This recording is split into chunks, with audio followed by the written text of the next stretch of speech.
மனுஷங்க இப்போது வீதியில ஒரு மரமாக வளர்ந்தாலும் கிளையாக பிரிஞ்சோமே பாதியில.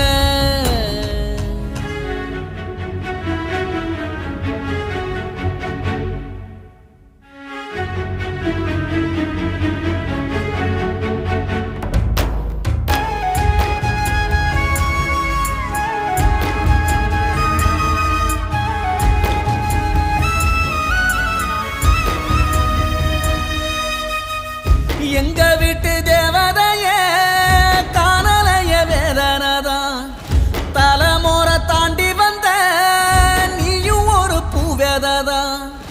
கூடுதா விட்டு போன அழகு தெய்வம் அம்மா வாசப்படி வந்து நின்னா கொட்டிரும் மழை.